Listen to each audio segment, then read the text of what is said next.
So this is Tilo Sponson with Boyd Melson. Boyd, thanks for taking your time out. Sure. So talk to us about how much this big fight coming up means to you.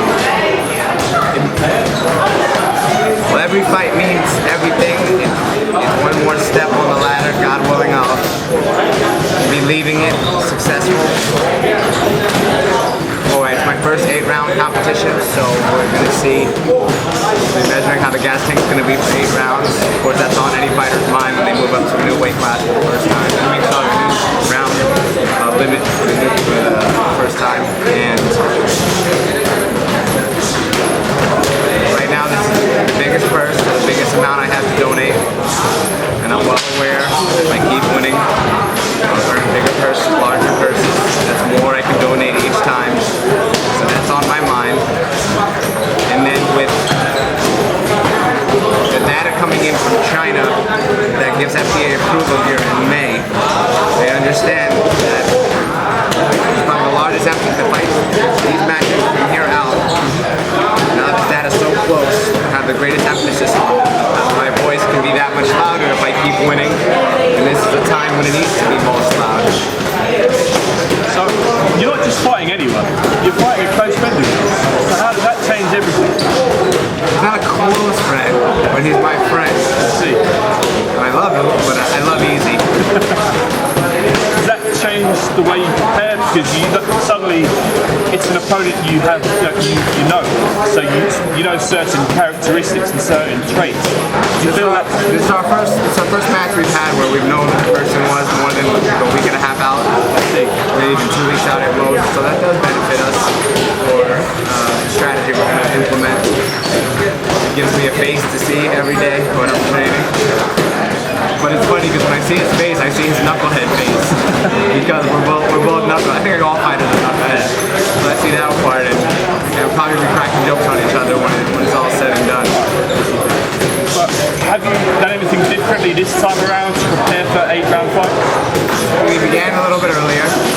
But I've been boxing pretty consistent now. I'd say since August throughout now. I really a week and a half at most out of the gym, so I haven't lost my conditioning, and I started to gain confidence that even a week and a half off, I'm alright, and I'll throw it out there again for a little dig for Gary Russell, because I know he's in there the very next Monday. That's a little too much on me with my regular job. I need that time off right now. Yeah, and that leads us to another thing, because there's going to be a lot of pressure come fighting. Like, you've got a lot of people coming down. Broadway boxing sold out once again. Does that change in any way? With the stakes of pressure? I'm excited more. You know, it's a show. We perform. My coach, Shir Abdullah, when I was in the amateurs, used to always say, we're performers. And it's showtime. It's time to perform. That's what we train. We put all the hours in when no one's watching. So you get excited to display what you've been training for. So that's what it is. I feed off the energy. I get so excited when people I know are there, just because I get to share this part of my life with them, and they get to understand why I always have to say no when they invite me things during the week. And I just feed off the fact that they get so happy, and it's something that I'm doing that's making them so happy. Sometimes I just wish I didn't have to fight at night, so we can just enjoy all that atmosphere. It sounds like you're pumped up, you're excited. Fight night's only a couple of days away now. Do you feel that your stamina and your endurance is better now that you're going 8 rounds and possibly going 10 later on? You know, sparring, gym's one thing. We'll have to see when the fight comes. And is there anything that you can tell the fight fans what to come fight now? What can you promise to deliver, or what are you all about for it?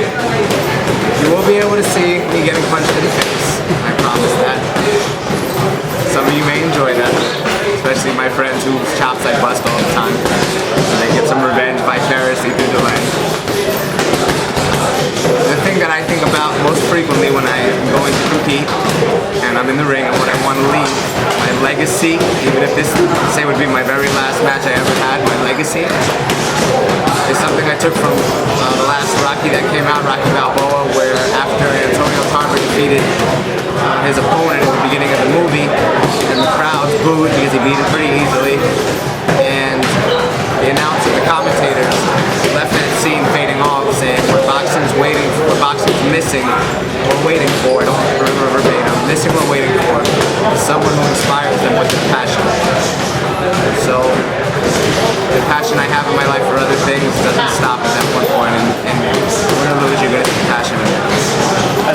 stay in touch with you?